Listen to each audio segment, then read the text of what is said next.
The ringworld of Valthes Prime stretched across the darkness of space like a silver ribbon wrapped around a dying star. It was the most sacred place in the galaxy. For 50,000 years, the elder races had gathered here to crown their sovereigns.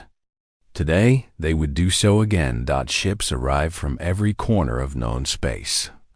Massive vessels belonging to the Celestin, whose crystalline hulls caught the starlight and scattered it into rainbows. Warships of the Vrelikai, bristling with weapons that could crack moons. The living ships of the Torvain, grown from seeds planted 10,000 years ago. And thousands more, representing the 12 elder races who had ruled the galaxy since before Earth's sun had formed. Among them, almost invisible, was a small human transport. It carried Ambassador Alara Vance and her delegation of 7 staff members. Their ship was parked in the outer rings, far from the grand docking platforms where the important guests arrived. No one paid them any attention. No one ever did. Alara stood at the viewport of her quarters and watched the procession of elder race dignitaries making their way to the coronation temple. She was 53 years old, with silver streaks in her dark hair and lines around her eyes from decades of smiling at beings who looked at her like she was a trained animal performing tricks. She had served humanity's interests in the Galactic Concord for 30 years. She had learned to be patient. She had learned to be invisible. Most importantly, she had learned to watch. The coronation of Sovereign Cathvarian was the most significant event in 10,000 years.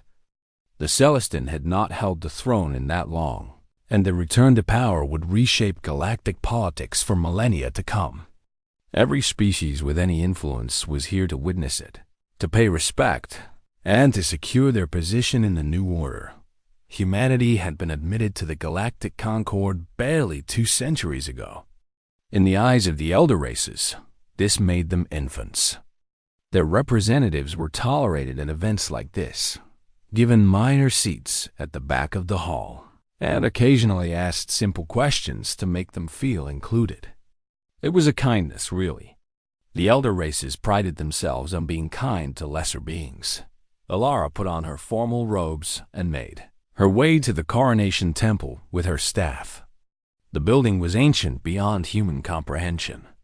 Its walls were made of a material that existed partially in other dimensions, giving them a shimmering quality that hurt human eyes if looked at too long. The ceiling stretched up into darkness, and floating platforms carried the most honored guests to the upper levels, where the view was best. The human delegation was directed to a small section near the floor, behind a pillar that blocked half their view. Alara thanked the attendant politely and took her seat. Around her, beings of impossible age and power filled the hall.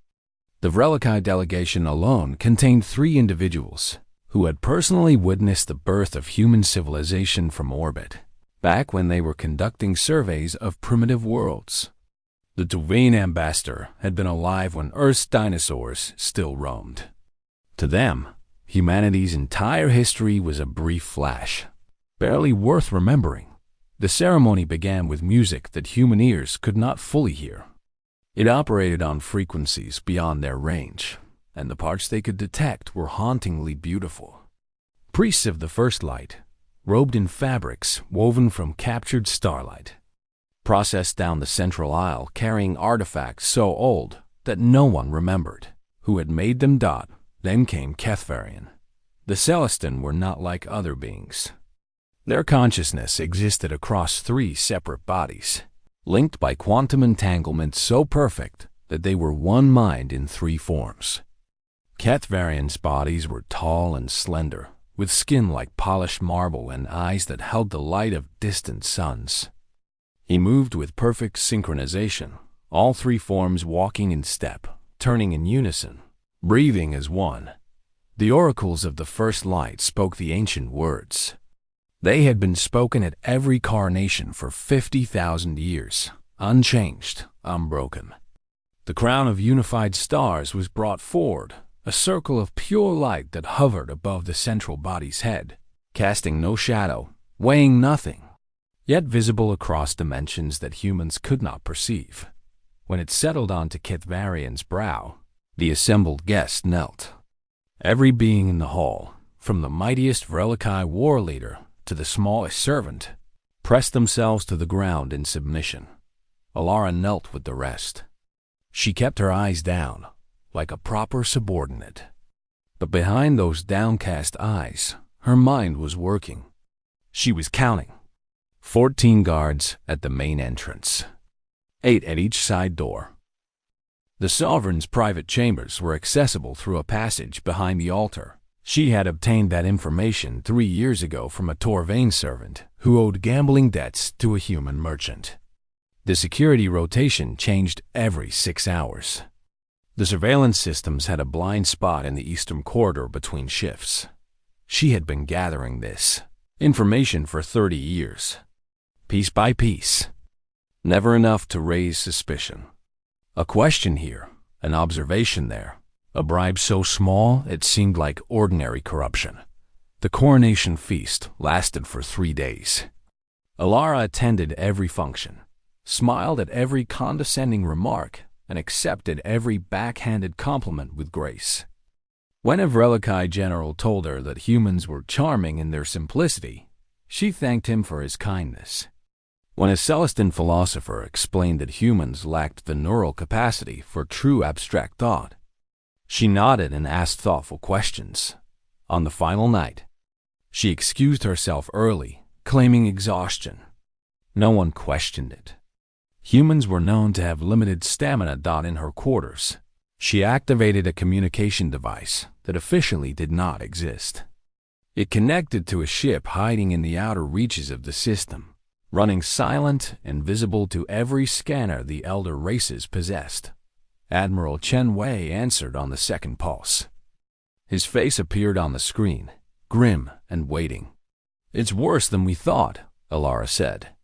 "I obtained a copy of the Hegemony Accords. They're planning to ratify them next cycle." Chen Wei's expression did not change, but his hands tightened on the arms of his chair. The partition? Full implementation. Human space will be divided among the elder races as developmental protectorates. They've already assigned territories.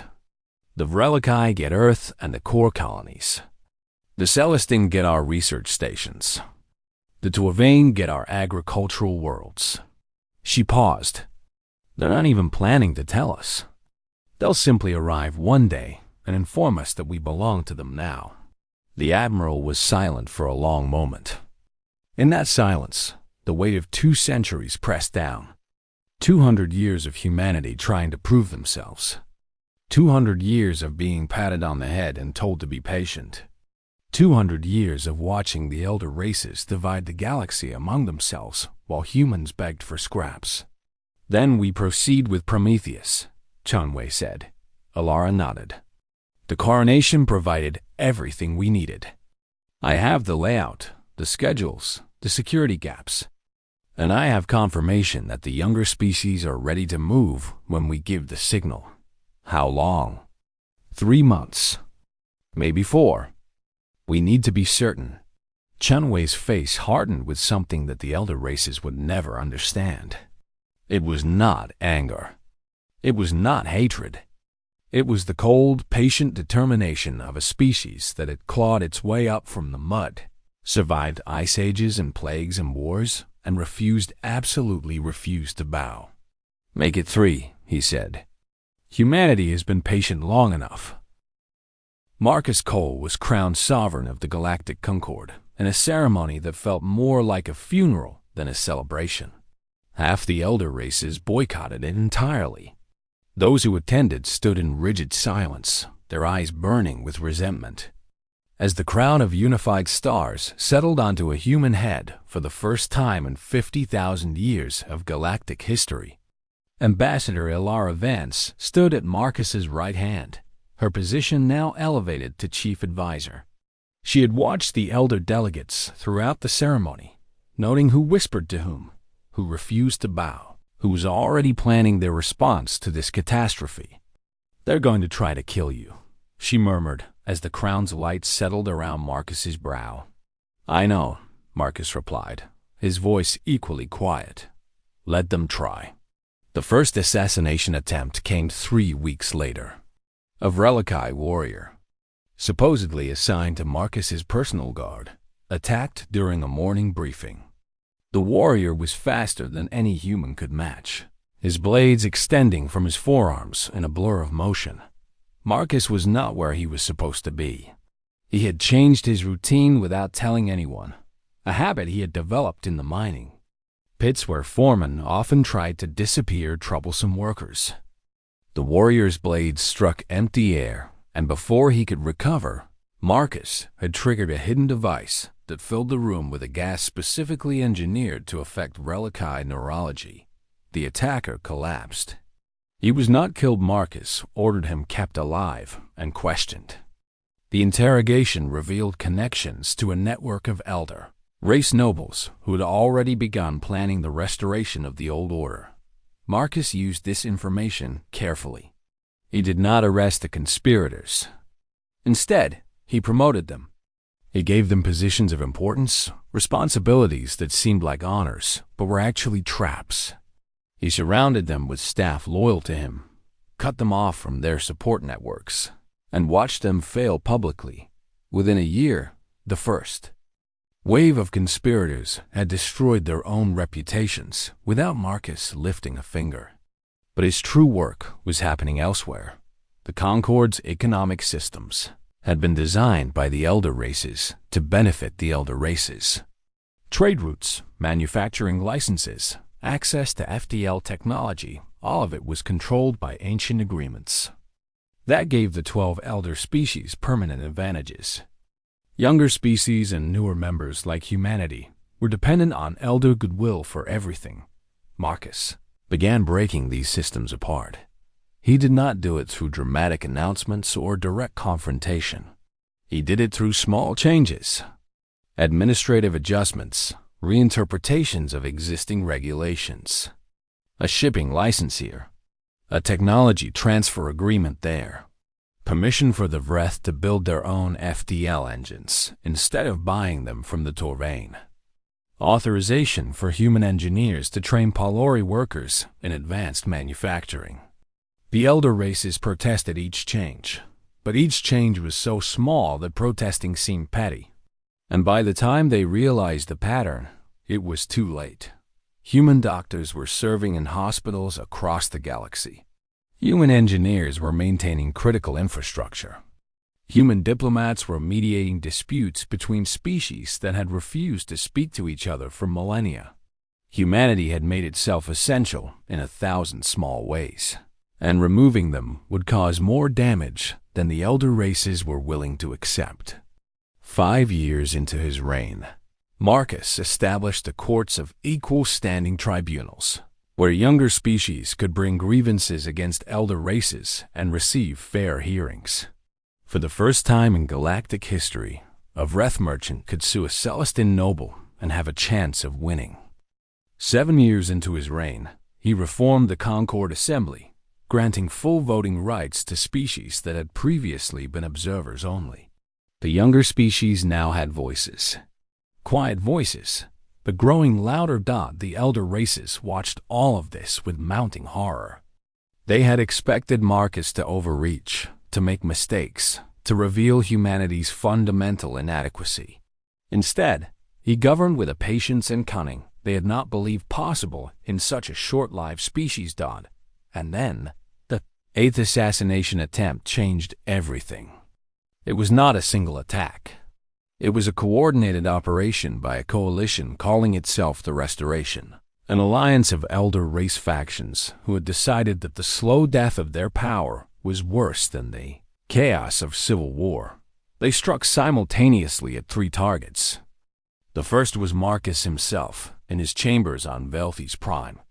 The second was Alara Vance, aboard a diplomatic vessel in the Outer Territories. The third was Earth. The attacks on Marcus and Alara failed. They had prepared for this day, implementing security measures that no one outside their inner circle knew existed. The assassins were captured or killed, and both survived unharmed. But the attack on Earth succeeded. The Restoration fleet emerged from FTL directly above the planet, bypassing all defensive perimeters. They had obtained the security codes from a traitor within humanity's own military, a man who believed that human dominance of the Concord was a perversion of the natural order, and that returning humanity to its proper place as a servant species would be better for everyone. The bombardment lasted 6 hours before the planetary shields stabilized. 400 million people died. Marcus received the news in his chambers, surrounded by advisors who waited for him to react. They expected rage. They expected grief. They expected a man broken by the destruction of his homeworld. Instead, they saw something else. Something cold and quiet and absolutely terrifying. Marcus ordered a galaxy-wide broadcast. Every screen, every communication device, every news network, all of them carried his face as he spoke from the ruins of Buenos Aires, standing in ashes that had been a city of 10 million people just hours before. For 50,000 years, he said, the elder races have told themselves they were civilized. They called us animals. They called us children. They planned to divide us among themselves like property. He held up a datapad. On it were the hegemony accords, the secret partition plan that humanity had discovered a decade before, the document that had launched Project Prometheus. This is what they think of your sovereignty, not just humanity's. Every young species in this Concord, every race they consider lesser. They never wanted unity. They wanted empire. They just wanted it to look clean. He displayed the names of the Restoration's leaders. He showed their communications, their plans, their discussions about which species would be reduced to servitude and which would be allowed to maintain a pretense of independence. He revealed that the elder races had been planning the partition of younger species for centuries, that the coronation of Kethvarian had been timed specifically to implement this plan, that everything the Concord claimed to stand for had been a lie. I did not take this throne to rule you, Marcus said. I took it because no one else would protect you from them. The broadcast reached every corner of the galaxy. The younger species saw the truth. The elder race's own citizens saw the truth. And the allies who had supported the Restoration, who'd been told they were removing a tyrant, not committing genocide, saw the truth. The coalition collapsed within weeks. Leaders who had supported the Restoration faced rebellion in their own territories. Some were overthrown by their own people. Others fled to the outer darkness beyond Concord space. A few chose to end their own lives rather than face justice. When it was over, the elder race's hold on power was broken. Not destroyed.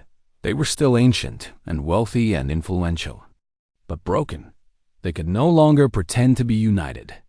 They could no longer claim moral authority. They could no longer tell the younger species to be patient and wait their turn. The galaxy had changed. And Marcus Cole, the man from the mining pits, sat on the throne of stars and began to plan what came next. The news spread across the galaxy like fire through dry grass. Sovereign Kethvarian was dead.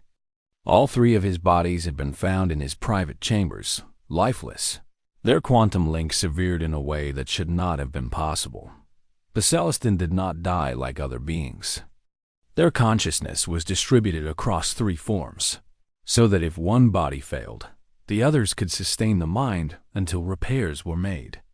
For all three to die at the same moment required either a catastrophic accident or something far more sinister. The investigators arrived within hours. The finest minds of the elder races examined the bodies, scanned the chambers, and analyzed every particle of air in the room. What they found shocked them. Poison, a compound that no species in the Concord had ever created. It attacked the quantum bonds that linked Celestin consciousness, unraveling them across all three bodies simultaneously. The killer had not just murdered Kethvarian. They had erased him from existence for the first time in 50,000 years. The throne of unified stars was vacant. The Galactic Concord had procedures for this. The Succession Council would convene. Candidates from the elder races would be evaluated. A new sovereign would be chosen according to ancient laws that had guided the galaxy since before humanity had discovered fire. But the shock of the assassination had done something unexpected. It had created cracks in the unity of the elder races. Accusations flew like weapons. The Vrelikai suspected the Torvain. The Torvain accused the Celestians' own rivals. The smaller elder races whispered that perhaps one of the great powers had grown tired of waiting for their turn on the throne dot in this chaos. Ambassador Alara Vance saw opportunity. She had been recalled to Earth after the coronation, her mission apparently complete. But the recall was a cover. In truth, she had spent the 3 months since the coronation coordinating the most ambitious operation in human history. The younger species of the Concord de Vreth. The Pelori, the Mindic, and a dozen others had long chafed under elder rule.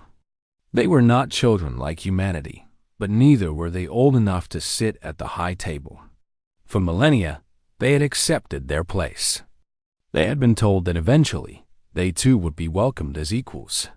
That promise had never been kept.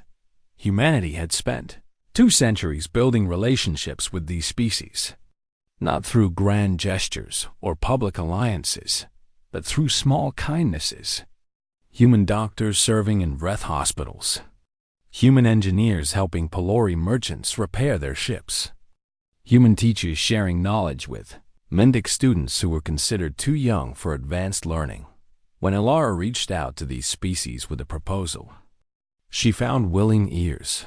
The Succession Council convened on Velthi's Prime, in the same temple where Kethvarian had been crowned. Representatives from all 12 elder races took their seats in the upper circles. The younger species were relegated to the lower levels, permitted to observe but not to participate. The human delegation was placed near the back. As always, the debate began immediately and showed no signs of stopping. Each elder race had its own candidate. Each believed their claim was strongest.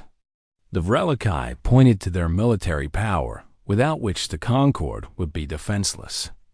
The Torvain cited their ancient wisdom and connection to the living universe.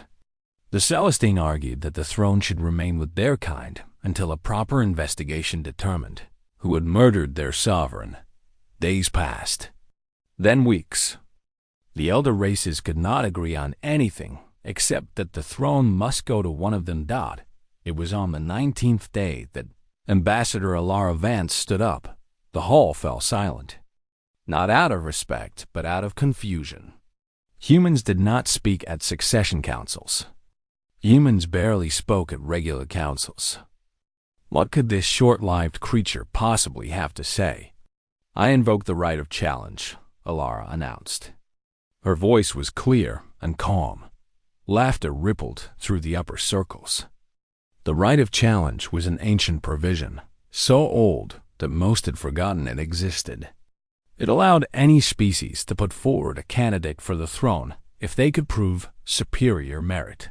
Through a series of trials, the provision had been created in the earliest days of the Concord, when the elder races were still young and competition between them was fierce. No one had used it in 40,000 years. No one had needed to. The elder races had learned to share power among themselves. The human wishes to challenge for the throne, a Vrelikai delegate said, his voice thick with amusement. How delightful. Shall we let her pet perform its tricks? More laughter. But Alara did not waver. The right of challenge is written into the founding documents of this Concord, she said. It cannot be denied. Any species may invoke it. The trials must be administered fairly. The candidate who proves superior merit takes the throne. These are the laws you yourselves created. The laughter began to die as the elder races realized she was serious. Legal advisors were consulted. Ancient texts were examined. The provisions were clear. The right of challenge could not be denied. Very well, the council speaker said, his tone still condescending. Let the humans present their candidate. We will administer the trials. And when your champion fails, perhaps you will finally understand your place in the natural order. Elara smiled. It was not a warm smile. Humanity accepts your terms. The candidate she presented was not what the elder races expected. They had assumed the humans would put forward one of their scientists or diplomats, some exceptional individual who might at least provide entertainment before being crushed out instead. They met Marcus Cole. He was 42 years old, which meant he had perhaps another 50 years of life left. A heartbeat by elder standards. He was born on a mining colony in a system the elder races had never bothered to name. He had no formal education from any recognized institution. His record showed work as a miner, a soldier, a labor organizer, and briefly, a prisoner.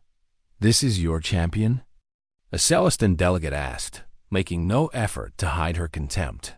A criminal from a mining pit? This is our candidate, Elara confirmed.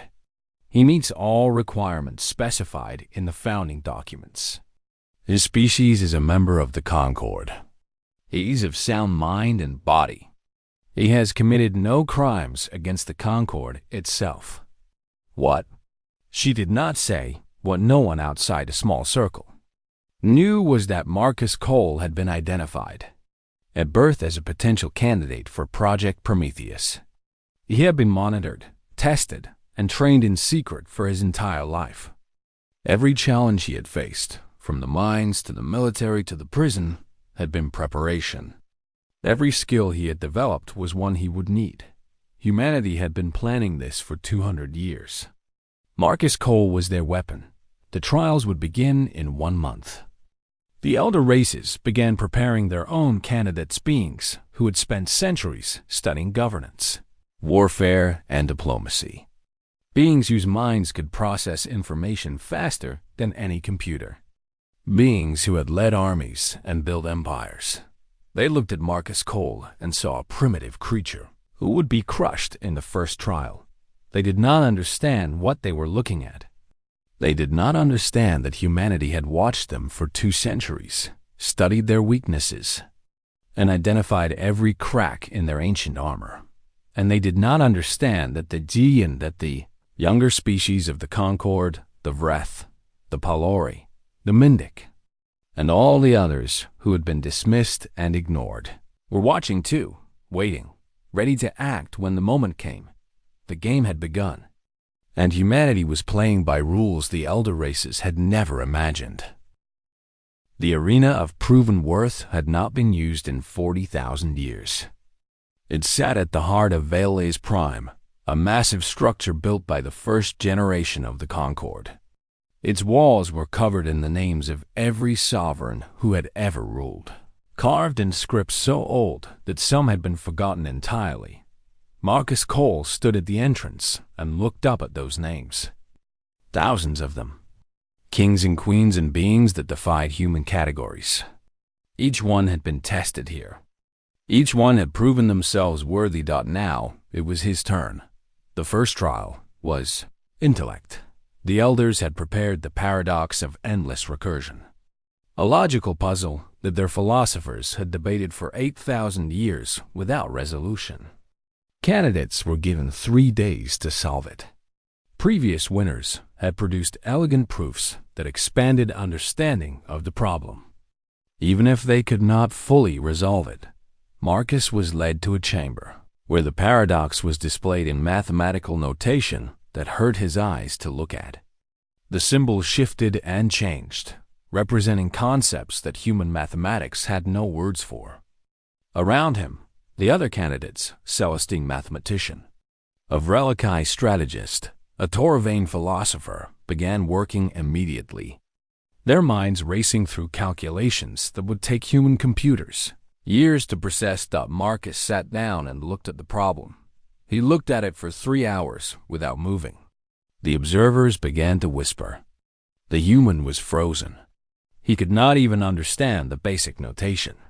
Some suggested ending the trial early to spare him embarrassment. Then Marcus stood up and walked to the central podium. "The paradox cannot be solved," he said. "It is not meant to be solved. It is a test of pride." The hall went silent. "The paradox was created by beings who believe that any problem must have a solution," Marcus continued. "They could not accept that some questions have no answers.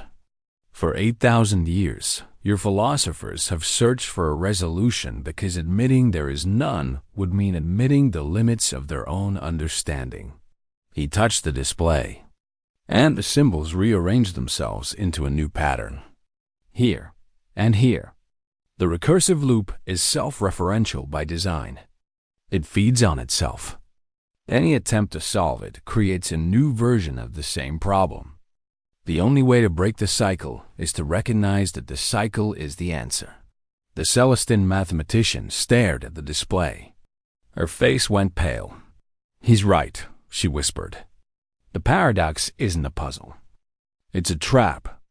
We've been too proud to see it." The judges conferred for 6 hours. When they emerged, they announced that Marcus Cole had passed the first trial. He had not solved the paradox, he had done something more impressive. He had exposed the flaw in their thinking that had blinded them for millennia. The second trial was combat. Marcus was taken to a massive arena where genetically engineered predators from a dozen worlds were released to hunt him. The creatures had been designed for exactly this purpose, killing candidates who relied too heavily on intellect and not enough on survival instinct. They were fast, smart, and utterly merciless. The elder candidates used their advantages. The Vrelikai warrior moved with speed that human eyes could barely follow, cutting down predators with blades that extended from his own body. The Celestine used their distributed consciousness to track all threats simultaneously, never allowing anything to approach her blind spots. The Dwarvain communicated with the living components of the arena floor, convincing plants to entangle the predator's legs. Marcus had none of these abilities. He was slower than the predators, weaker than the predators, and equipped with nothing but a simple blade dodge, so he did not fight them. The first predator to approach him was a massive creature from a world called Kethver, a beast with 6 legs, poison fangs, and an armored hide that could deflect energy weapons. It circled Marcus, preparing to strike. Marcus dropped his blade. He crouched low. He made himself small, and then he made a sound. A low, rumbling vocalization that he had practiced for 3 years, based on recordings taken from the creature's home world. It was the sound a Kethver dominant made when claiming territory. It was a sound of absolute authority. The predator stopped. Its hunting instincts warred with millions of years of social programming. The sound meant dominance. The sound meant strength. The sound meant this small, strange creature was not prey. The predator bowed its head and backed away. One by one, Marcus approached each predator. He had studied them all. He knew their social structures, their instincts, their weaknesses. The elder races had created these creatures to be weapons, but they had never bothered to understand them as living beings. Marcus did. Humanity had spent 2 centuries studying every species in the Concord. Including the animals the elder races dismissed as simple tools. By the end of the trial, Marcus stood at the center of the arena with a dozen deadly predators sitting peacefully around him. He had not killed a single one. He had not needed to. The third trial was diplomacy. 2 species that had been at war for longer than humanity had existed were brought to a negotiation chamber. Marcus was given 1 day to forge a peace between them. The Vrelikai candidate proposed a military partition. The Celestine proposed economic integration. The Dwarvain proposed spiritual reconciliation. Marcus proposed a lie. He fabricated evidence of a threat to both species, a manufactured danger that would destroy them both if they did not cooperate. He showed them falsified intelligence, forged communications, and carefully constructed scenarios that made the threat seem real and immediate. The two species signed a peace treaty within 4 hours, united against the common enemy. When the elder races discovered the deception, they were furious. The trial had been designed to test diplomatic skill, not manipulation. Marcus had cheated. He had lied. He had violated the spirit of the competition. The trial was to forge a peace, Marcus said calmly. It did not specify how. Both species signed willingly. Both species are now bound by treaty. In 6 months, when they realize the threat was false, they will either choose to break their word or choose to maintain the peace they have built. Either way, they will have to work together long enough to see that cooperation is possible. The judges could find no rule he had broken. The treaty was valid. The peace was real. And now the younger species began to speak. The Vreth ambassador stood in the council chamber. Marcus Cole has passed all 3 trials, she said. He has proven superior merit. By the laws of this concord, he is entitled to claim the throne. The elder races erupted in protest. This was impossible. A human could not rule the galaxy. The very idea was absurd. They demanded disqualification. They demanded new trials. They demanded anything that would prevent this disaster. But the Vreth were not alone. The Pelori stood with them. The Mindic sent a message through every communication network in the galaxy. They would not process any government transaction that defied the result of the trials. For the first time, the younger species acted as one. They had waited millennia for this moment. They had endured the condescension of the elder races, the broken promises, the endless patience that was demanded of them. And now a member of the youngest, weakest, most dismissed species in the Concord had beaten the elders at their own game. The message was clear. If a human could do it, anyone could. The elder races faced a choice. They could reject Marcus Cole and watch their Concord tear itself apart. Or they could accept him and hope that a human ruler would destroy himself quickly enough for them to reclaim power. They chose acceptance. They told themselves it was temporary. They told themselves the human would fail. They were wrong. 50 years had passed since a human first wore the crown of unified stars. The galaxy had changed in ways that even Marcus Cole had not fully anticipated.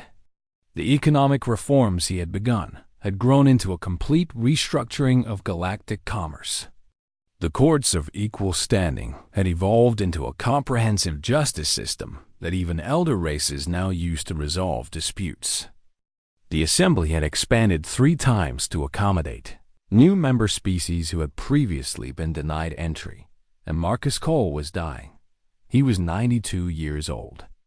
Even with the best life extension technology the galaxy could offer, human bodies were not designed to last forever. His hands shook when he held documents. His eyes grew tired after a few hours of reading. Some days, the pain in his joints made it difficult to walk. The elder races had been waiting for this moment. They had expected it much sooner. Surely, a human could not maintain power for more than a few years. Surely he would make a mistake that would allow them to reclaim what they had lost. Surely the natural order would reassert itself. But 5 decades had passed, and Marcus Cole still sat on the throne. He had outlasted 3 generations of elder race politicians who had dedicated their careers to removing him. He had seen the leaders of the Restoration die in prison or exile. He had watched as species that had once dismissed humanity as animals came to depend on human expertise and human cooperation. Now, at last, his time was ending. The Concord Assembly gathered for what everyone knew would be his final address. The chamber looked nothing like it had 50 years ago. Where once the elder races had occupied the high seats and everyone else had been relegated to the floor, now the seating was arranged in equal circles, with no species elevated above any other. Where once there had been 12 voting powers and 1,000 observers, Now there were over 100 full members with equal voices. Alara Vance stood beside Marcus, as she always had. She was 91 years old herself, her hair completely white, her body bent with age. But her mind was sharp, and her eyes still held the calculating intelligence that had launched Project Prometheus a lifetime ago. Marcus rose slowly from his seat. The room fell silent. "I came to power through usurpation," he said. His voice was weaker than it once had been, but it still carried to every corner of the chamber. "I make no apologies for it. Humanity faced extinction, and I did what was necessary to ensure our survival. But survival was never the goal. It was the starting point." He gestured to the assembly around him. "Look at what this chamber has become. When I first walked these halls, younger species were not permitted to speak. They could observe, but never participate. Their worlds could be traded between elder powers without their consent. Their people could be relocated, their resources claimed, their futures decided by beings who would never meet them or know their names." He paused, gathering his strength. "That concord is dead. The concord I leave behind is something new. It is imperfect. It is contentious. It is chaotic at times." A smile crossed his weathered face. "It is human, in other words. And I believe that is a good thing." The announcement came next. His successor would be chosen by the full assembly through open vote. Any species could nominate a candidate. Any being deemed worthy by their peers could stand for the throne. The candidates who came forward represented the new galaxy Marcus had built. There was a Vreth philosopher named Cassini, who had spent her life studying the principles of just governance and had written the founding documents for 3 new member worlds. There was a Pelori economist named Torek, whose innovations in resource distribution had ended famine on a dozen planets. There was a human general named Yuki Tanaka, who had led the defense of the outer territories against raiders and never lost a single inhabited world under her protection. And there was something unprecedented. An artificial intelligence from the Mindic Collective, a being named Seven Voices Harmonized, who had helped design the Assembly's new voting systems and had argued passionately for the rights of synthetic life forms. The elder races were allowed to nominate candidates as well. Some did, but their nominees stood alongside the others as equals, with no special privileges, no ancient claims, no presumption of superiority. This was the true victory, Marcus knew. Not the throne, not the power. The victory was that the contest itself was fair. The victory was that a miner's child from a forgotten colony could stand on equal footing with beings whose civilizations were older than human stars. The election took 3 months. Debates were held across the galaxy. Citizens of every species discussed the merits of each candidate. Some wanted a return to elder wisdom. Some wanted to continue the human experiment. Some wanted something entirely new. Marcus Cole did not live to see the results. He died 3 days before the final vote. In a small house on a hillside overlooking Buenos Aires Bay, the city had been rebuilt. Of course, humans always rebuilt. Where 400 million had died, now 500 million lived. New towers reached toward the sky. New gardens grew where ashes had fallen. New children played in streets that had once been graveyards.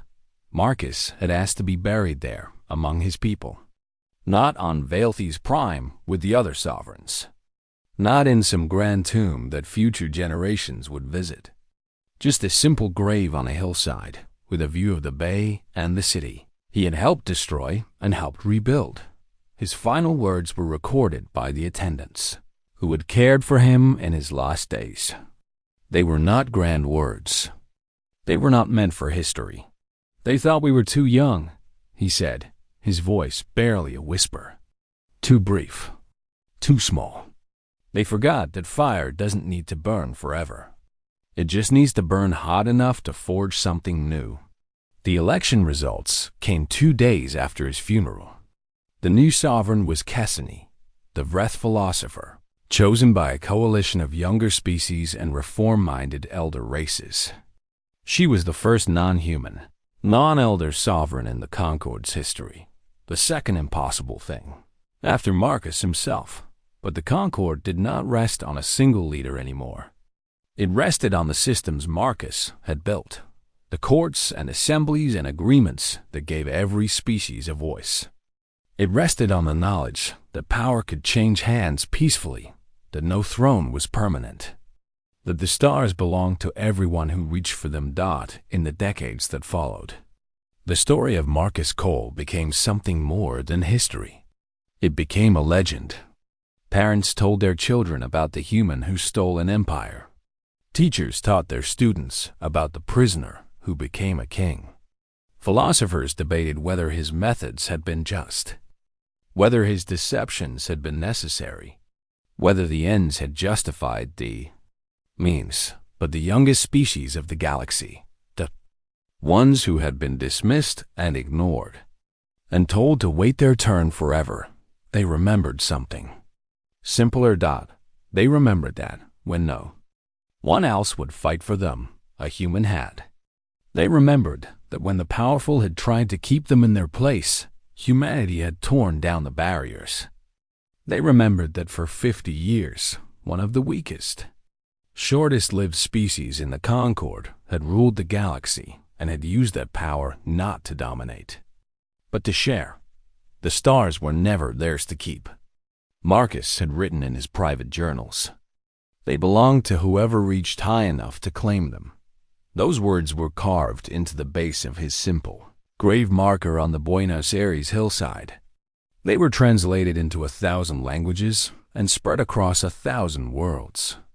They became a promise and a challenge and a reminder. Humanity had reached. Humanity had claimed. And then, in the end, humanity had let go. The galaxy was free because a human had made it so. And that was worth remembering, long after the ashes had scattered and the crowns had passed to other hands and the stars themselves began to fade. The story was over, but the inheritance remained.